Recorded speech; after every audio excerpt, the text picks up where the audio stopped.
Hello दोस्तों, तो मैं हाज़िर हूँ आपके सामने यूनिट 4 बच्चे और बचपन से रिलेटेड यूनिट 4 के कुछ छोटे छोटे क्वेश्चन आंसर लेकर। तो आपके लिए पहला क्वेश्चन हाजिर है। शैशवावस्था में बालक का भार बालिका में होता है, तो इसका आंसर होगा ब अधिक। कि शैशवावस्था में बालक का भार होता है जो बालिका से अधिक होता है। नेक्स्ट क्वेश्चन है, नवजात शिशु की हड्डियों की संख्या में कितनी होती है? नवजात शिशु में हड्डियों की संख्या होती है फ्रेंड्स 270। अब आप सोच रहे होंगे कि कम कैसे होती हैं, तो जब जब बच्चा बड़ा होता है जैसे जैसे तो हड्डियाँ जुड़ती जाती हैं, जिससे उनकी संख्याओं में कमी आती है। नेक्स्ट क्वेश्चन थर्ड है, शारीरिक विकास का अर्थ है, तो इसका उत्तर होगा शारीरिक अंगों का विकास, शारीरिक अंगों की कार्य क्षमता का विकास, ग्रंथियों का विकास। तो इसमें हो जाएगा उपयुक्त सभी। अंगों का विकास होएगा, फिर कार्य क्षमता का विकास होएगा, फिर ग्रंथियों का विकास होएगा। इसके चलते इसमें उपयुक्त सभी हो जाएगा। फोर्थ क्वेश्चन है, गामक विकास की प्रमुख विशेषता क्या है? तो इसमें गामक विकास की प्रमुख विशेषताएं कि गामक विकास है जो निश्चित क्रम में होता है, ये सामान्य से विशिष्ट प्रक्रियाओं की ओर अग्रसर होता है, ये बड़ी से छोटी मांसपेशियों की ओर बढ़ता है। उपरोक्त सभी गामक विकास की ये उपरोक्त तीनों विशेषताएं हैं, तो इसमें ऑप्शन दे करेक्ट हो जाएगा। क्वेश्चन नंबर 5, शारीरिक विकास को प्रभावित करने वाला कारक निम्न में से कौन सा नहीं है? तो हम कह सकते हैं शारीरिक विकास को वंशानुक्रम तो प्रभावित करता है, भौतिक वातावरण भी प्रभावित करता है, आहार भी प्रभावित करता है। तो हम कह सकते हैं यहाँ पर वस्त्र हमारे लिए ये ऐसा ऑप्शन है जो कि शारीरिक विकास यानी फिजिकल डेवलपमेंट को प्रभावित नहीं करता है। क्वेश्चन 6 है आपका, वृद्धि होती है। वृद्धि क्या होती है ये बताना है। क्वेश्चन 6 में आपको वृद्धि क्या है, जिसमें ऑप्शन दिया गया है आंतरिक वृद्धि, बाह्य, ऊपर की ओर, इनमें से कोई। वृद्धि का मतलब हमेशा ऊपर की ओर अर्थात अग्रोन्मुख की तरफ लगाया जाता है। इसमें ऑप्शन बी करेक्ट आंसर होगा। क्वेश्चन नंबर 7, जन्म के समय बालक की स्मरण शक्ति होती है। ये बताना आपको जन्म के समय बालक की स्मरण शक्ति कैसी होती है। तो फ्रेंड्स, बालक की स्मरण शक्ति जन्म के समय कम होती है, जिसकी वजह से वह अपने परिचितों को पहचानने में गलतियाँ करता है या सक्षम नहीं होता है। इसका मतलब यह है कि बालक की वो क्षमताएँ कम होती है। अगले नेक्स्ट क्वेश्चन की तरफ बढ़ते हैं। विकास एक प्रक्रिया है। अगला 8वां क्वेश्चन है, जिसमें उत्तर होएगा निरंतर चलने वाली प्रक्रिया। विकास क्या है फ्रेंड्स? निरंतर चलने वाली प्रक्रिया। नेक्स्ट क्वेश्चन है, बाल्यावस्था में मस्तिष्क का विकास हो जाता है। बाल्यावस्था में मस्तिष्क का कितना प्रतिशत विकास हो जाता है? 90% तक बाल्यावस्था में विकास हो जाता है।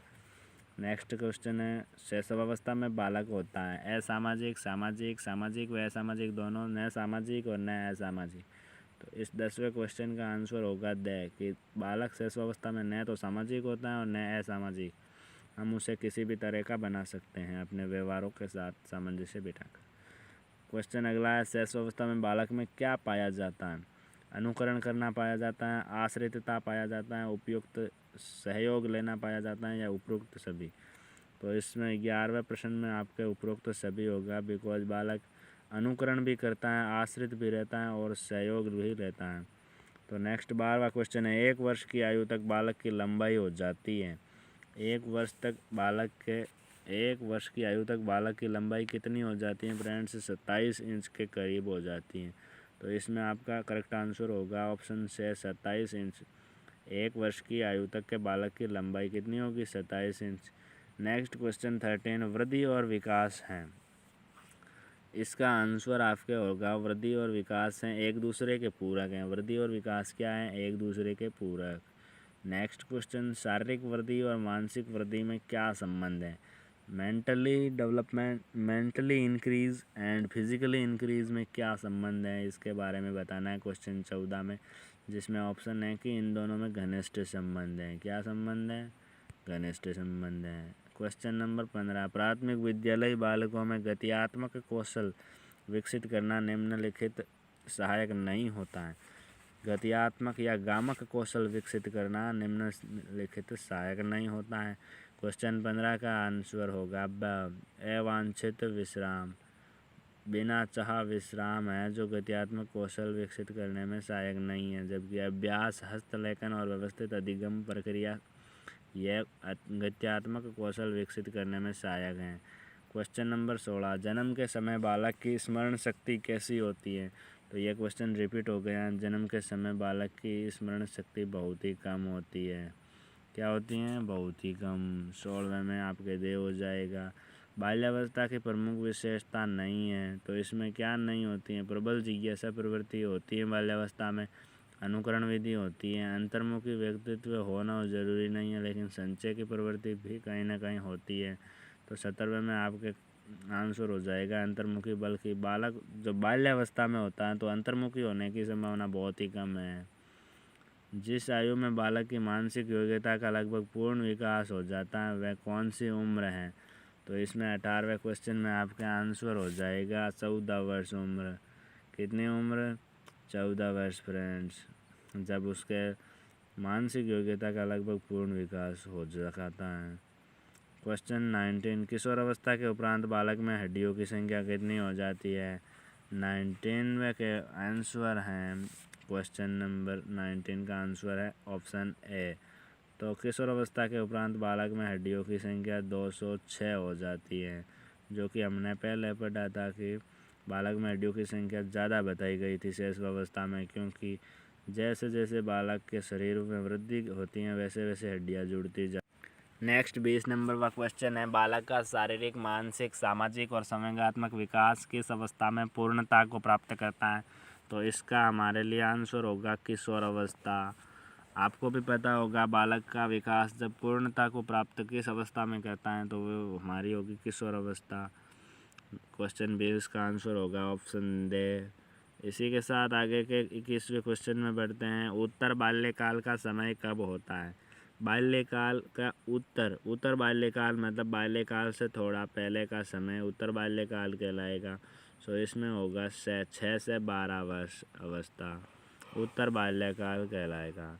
क्वेश्चन नंबर 22, सामान्य बुद्धि बालक प्राय किस अवस्था में बोलना सीख पाते हैं? जिनकी बुद्धि नॉर्मल होती हैं वो बालक प्राय कब बोलना सीख पाते हैं? तो इसका करेक्ट आंसर होगा 11 माह का बालक सामान्यतः थोड़ा थोड़ा बोलना शुरू हो जाता है। क्वेश्चन नंबर 23, जन्म के समय नवजात शिशु का भार कितना होता है? लगभग बताना है इसमें आपको। 23वें में क्वेश्चन का आंसर होगा ए 8 पौंड। यह अंतर्राष्ट्रीय भार मापक प्रणाली का मापक है पौंड, जो 8 पौंड के बराबर शिशु का भार होता है नवजात। बालक के सामाजिक विकास में सबसे महत्वपूर्ण कारक कौन सा है? तो इसमें आप 24वें का करेक्ट आंसर बता सकते हैं, जिसमें से आंसर सही होगा वातावरण। बालक के सामाजिक विकास में सबसे ज़्यादा महत्वपूर्ण भूमिका सामाजिक वातावरण निभाता है, क्योंकि आनुवंशिकता एक ऐसा कारक हैं जिसमें हम चाहकर भी कोई चेंजेज नहीं कर सकते, और जाति भेद भी हमारे समाज द्वारा बनाया गया ऐसा ही कुछ कारक हैं। आगे क्वेश्चन है 25वां, लड़कियों में बाह्य परिवर्तन किस अवस्था में होने लगते हैं? तो हम इसका जवाब दे सकते हैं सीधे, क्योंकि लड़कियों में बाह्य परिवर्तन लगभग किशोर अवस्था में होने प्रारंभ होते हैं। नेक्स्ट क्वेश्चन है 26, निम्नांकित अवस्था में प्राय बालकों को आकर्षण समलिंगी के प्रति होता है। निम्नांकित अवस्था में प्राय बालकों का आकर्षण समलिंगी के प्रति होता है। सो इसका 26वें का उत्तर होगा किशोरावस्था। किशोरावस्था में बालक अपने ही समलिंगी के साथ रहना पसंद करता है। क्वेश्चन नंबर 27, 7 वर्ष की आयु तक पहुँचते पहुँचते एक सामान्य बालक का शब्द भंडार हो जाता है, लगभग कितना? ये बता सकते हो आप। क्वेश्चन नंबर 27 का आंसर है बे। लगभग 7 वर्ष की आयु तक पहुँचते पहुँचते एक सामान्य बालक का शब्द भंडार 6000 शब्द हो जाते हैं। नेक्स्ट क्वेश्चन है, बालकों के विकास की किस अवस्था को सबसे कठिन काल के रूप में माना जाता है? तो इसमें कोई भी असली जवाब दे सकता है। आपने पढ़ा भी होगा 10th और 9th की साइंस क्लास में किशोर अवस्था को सबसे कठिन काल के रूप में बताया गया है। क्वेश्चन 28 का आंसर होगा से। नेक्स्ट क्वेश्चन है, जन्म से पूर्व गर्भावस्था के 3 माह में शिशु की भुजाएं एवं पाँव माता के गर्भ में गति करना शुरू करते हैं। जन्म से पूर्व गर्भावस्था के 3 माह में शिशु की भुजाएं एवं पाँव माता के गर्भ में गति करना शुरू करते हैं। ये प्रक्रिया विकास से संबंधित है। इसमें गामक विकास कहेंगे इसको, या आप मानसिक विकास कहोगे या शारीरिक विकास। तो गामक यानी गतियात्मक विकास। तो आप इस पैर चलाना और हाथ चलाना के विकास को आप गामक विकास कह सकते हैं। तो फ्रेंड इसका आंसर होगा ऑप्शन ए, गामक विकास। अगला क्वेश्चन है, गामक विकास की प्रक्रिया संचालित होती है। इसका ऑप्शन है, एक ही क्रम में जटिल से सरल की ओर, सरल से जटिल की ओर, उपरोक्त में से कोई नहीं। तो गामक विकास का आंसर होगा ये सरल से जटिल की ओर चलता है। क्या होता है? सरल से जटिल की ओर। क्वेश्चन 31 है, गामक विकास में सर्वाधिक महत्वपूर्ण क्या है? गामक विकास में सर्वाधिक महत्वपूर्ण क्या है फ्रेंड्स? गामक विकास में सर्वाधिक महत्वपूर्ण है परिपक्वता। नेक्स्ट क्वेश्चन की तरफ चलते हैं। निम्न में से किसका विकास बच्चे के व्यवहार में परिवर्तन लाता है तथा किशोरावस्था में विपरीत लिंग के प्रति आकर्षण बढ़ाता है?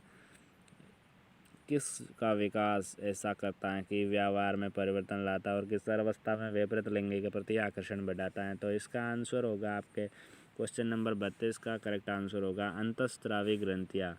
अंतःस्रावी ग्रंथियाँ प्रभावित होकर किशोरावस्था में विपरीत लिंग के प्रति आकर्षण बढ़ाता है। क्वेश्चन नंबर 33, सभी शारीरिक क्रियाओं के संचालन को प्रदर्शित करती है।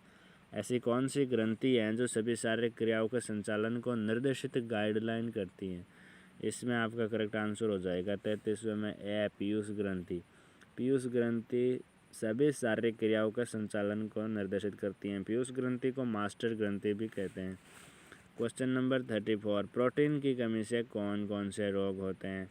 तो प्रोटीन की कमी से होने वाले रोगों में मेरेस्मस और क्वाशियोरकोर आता है, जबकि इसमें ऑप्शन में हमें क्वाशियोरकोर दिया गया है। तो इसका करेक्ट आंसर हो जाएगा ऑप्शन डे।